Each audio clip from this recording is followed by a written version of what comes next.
大家好啊，我哋係 TaylorMade。屏幕前嘅各位朋友，大家好啊！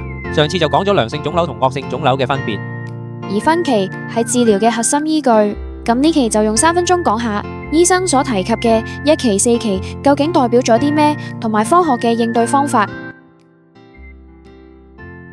全球通用嘅 TNM 分期系統係由國際抗癌聯盟制定嘅。T 代表原發腫瘤嘅大小同侵犯深度。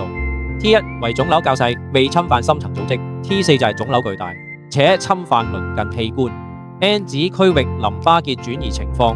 N0 冇轉移。N1 至 N3 就指轉移數量或者範圍遞增。M 就係咪有遠處轉移。M0 冇遠處轉移。M1 就係指已經轉移到其他器官。根據 TNM 嘅組合，將癌症分為1至4期。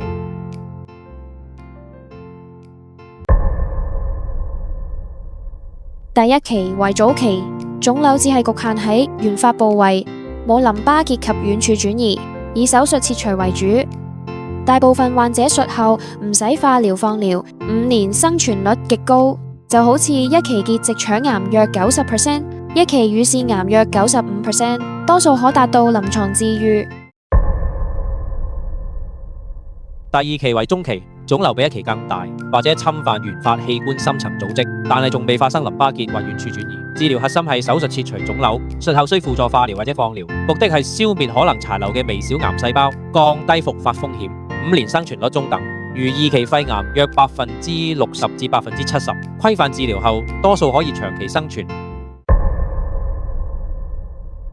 第3期為局部晚期，腫瘤唔單止侵犯原發器官周圍組織或鄰近器官，仲發生咗區域淋巴結轉移。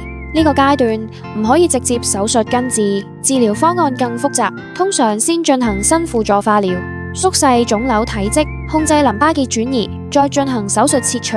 術後仲需要繼續聯合化療、放療或者靶向治療。5年生存率比1、2期明顯降低，就好似3期結直腸癌約50%至到60%，復發風險相對較高，需要長期密切複查。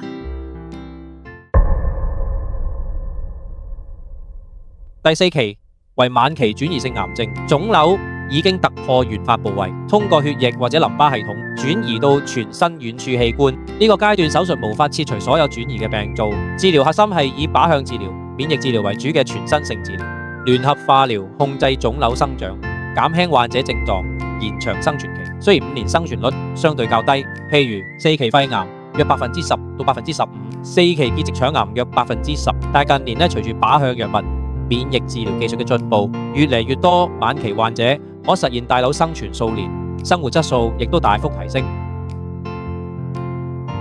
科學應對癌症，預防同精準治療缺一不可。預防方面，40歲以上嘅人士每年需要進行結直腸癌篩查、肺癌篩查；女性25歲後定期做乳腺超聲波、鉬靶檢查；30歲後定期做宮頸癌篩查。高危人群需要遵循醫囑，增加篩查頻率。